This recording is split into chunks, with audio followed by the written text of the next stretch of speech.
All right, and welcome to our final session online about curriculum in the music classroom.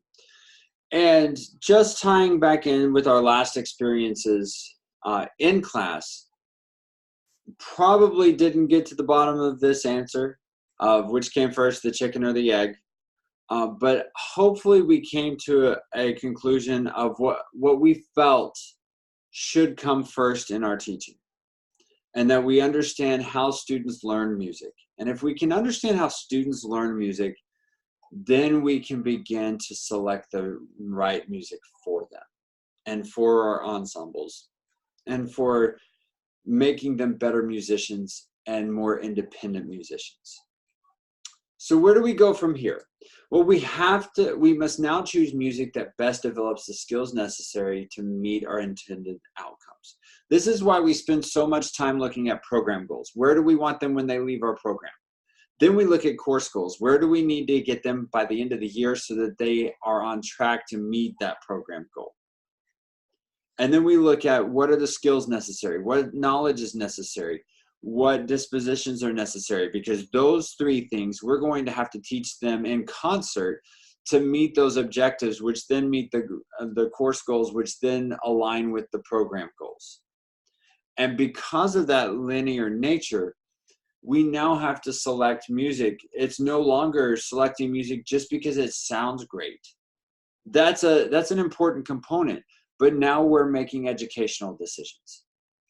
We're trying to find out, well, these two pieces sound great, but this one aligns with our objectives a little bit more, so we're not going to play this. It makes your life a whole lot easier. But now our job is to select the music that best develops the skills, the knowledge, the dispositions of our students to make them better independent musicians. So here are some things to think about. Number one, what is the process? How do we choose music for our ensembles?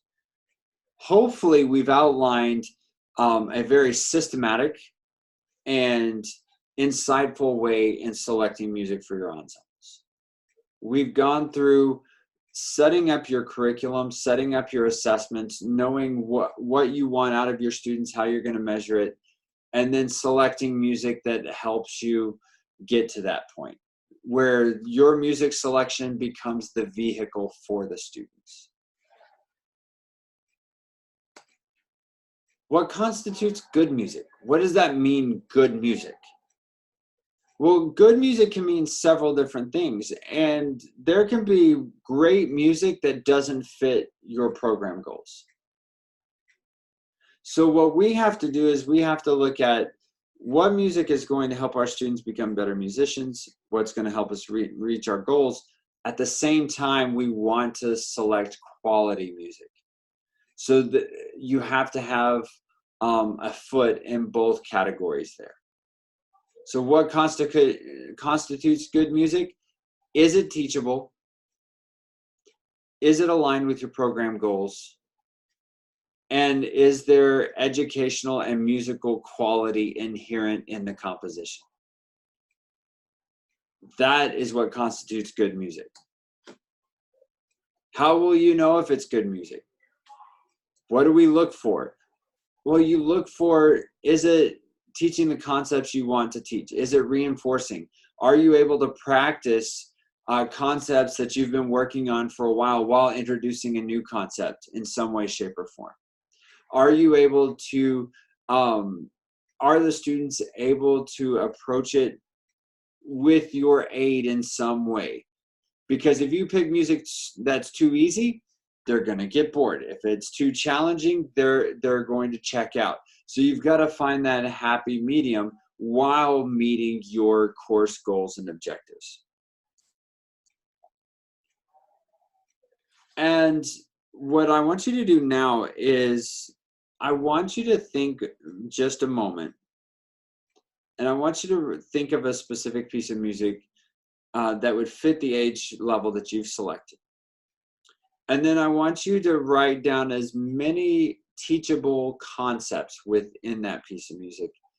And then I want you to start identifying points of alignment with your course goals and objectives that you have written down. Press pause now. Welcome back. And one of the things that we're going to do with that list is we're going to get into your groups and we're going to share that. We're going to get feedback from your peers to see, are there other areas of alignment that maybe you missed? Or maybe it's validation of those thoughts and ideas that you've already put into the music that you've selected. Okay, so some principles of music selection that we want to think of ahead of time. Number one, select music of great quality. Here we want a balance of tension and release. We want a balance of structural symmetry and asymmetry. We want a balance of anticipation and surprise. And we need that repetition. Okay, so there's got to be that balance there. And then we have to allow for expressivity. Okay, so when we're talking about music of great quality, these are the qualities of great music. Now that has to guide and align with our goals, our objectives, and ultimately how we want our students to learn.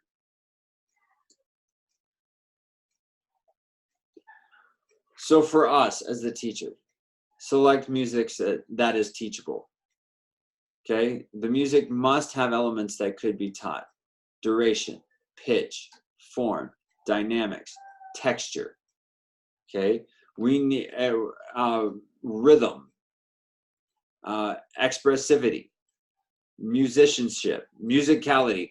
All of that, these elements have to be involved. Okay, but you've got to select music that has these teachable moments, and they're out there. Okay, but they also have to have the principles of quality that we just mentioned. Okay, and there's some major assumptions that we make here, that all music on the market has these things, and that's not true. There are some pieces of music that are fluff. There are some pieces of music that are out there just to help people make $1. Okay, and that's fine. This is not a criticism, but that music does not necessarily belong in the classroom. It has a place, it belongs somewhere, just not as a teachable moment. So when we look here, is that all music should be taught, and that's not an assumption that we should be making. All music can be performed, but not all music is teachable music. Not all music contain inherent teachable moments. And so that's one thing to keep in mind. Even some of the greatest music that you may want to program may not align with your goals. They may not have enough teachable moments or be deep enough for you to be able to share with your class. And those are items that I want you to grapple with and to work through. And our final areas of principles of music content: select music that is appropriate to the context. And this is going to be the context of your students, the context of your program, the context of your community, the context of the students within the community, and the people of your community. So there's a lot of different areas that we have to consider, but you have to select music that's appropriate to the context. So consider text, range and tessitura, difficulty level, complexity level, cultural context. Now, very quickly, I want to bring up a point: difficulty and complexity. What's the difference? Okay, difficulty is how hard the piece is. How difficult is it to perform? Okay, so there we're looking at a scale of difficulty in terms of, think about this as in skill level. What skills are necessary and how many of those skills are required to perform it well.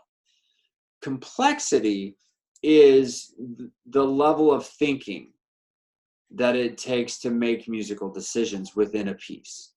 Okay, so are we operating primarily on in lower order thinking skills? So this ability to just recall and apply. Or are we asking the students to make analytical judgments, or asking them to synthesize experiences throughout the process to perform the piece well? So think about difficulty as a skill level and much more kinesthetic, and difficulty in terms of technique, in terms of music and content. Complexity is much more cognitive, and what level of thinking is required in order for the students to be able to perform the piece with precision. Okay, so there are considerations on both sides of that. Difficulty and complexity, they're two totally different ideas, but they both play into the music selection process. And then the cultural context, I was mentioning this earlier, how it fits in with the community. And not only that, but then how does it fit into the broader community? How does it fit into the musical community? And is it appropriate? So these are the considerations that you need to have. And then programming considerations. Not every piece of music is going to fit well. It's just not going to happen. Okay, so you may have to put off programming a certain piece of music because it just doesn't fit yet. Delayed gratification is going to be much better on the back end if you select that piece of music when it's appropriate contextually, difficulty-wise, complexity, and then it fits your intended learning outcomes. You will be much happier with the outcome if you focus on it from that perspective. And I want to close with a quote. And this must undergird the three principles above. The teacher must believe in the music, be committed to teaching it well, and feel that the students will be able, with time and effort, to learn it. While we may not love everything that we teach, we must have enough enthusiasm to present it in an open, positive way to students. As Bruce Mayhall says, in-depth score study, enthusiasm for rehearsal, and sustained interest are difficult to accomplish unless a powerful attraction is present in the music. Now that's looking at it from our perspective. But we have to have that same passion. So if you don't have that passion when you're searching for or putting together a program, most likely your students are going to have that passion either. So my challenge to you is, as you're looking at those top 5 areas, and as you begin to take an inventory of the visual organizer, and we start to look, there we are, and we start to look at these selections, okay? Rhythm, melody, harmony, texture, timbre, form, musical expression. What pieces are going to fit all of these? Am I going to be passionate about it? Is it aligning with the context of the classroom? That's what we want you to be focused on, okay? Is that you have to have that same passion. Otherwise, the students will not have that. They will feed off of that, and they won't have the passion. So, find music that will motivate you, and that motivation will motivate your students. So now it's your turn. Using the handout, identify pieces that meet your criteria regarding the musical elements, your course objectives, age appropriateness, musical development, and begin to fill in that document with where you believe each piece fits, because that's going to begin to design the framework. And what we're going to do the next class period is we're going to begin talk about how do we put all of this together now into a document that is going to define our year-long curriculum. Look forward to seeing everyone in class, and great work so far on your curricular development.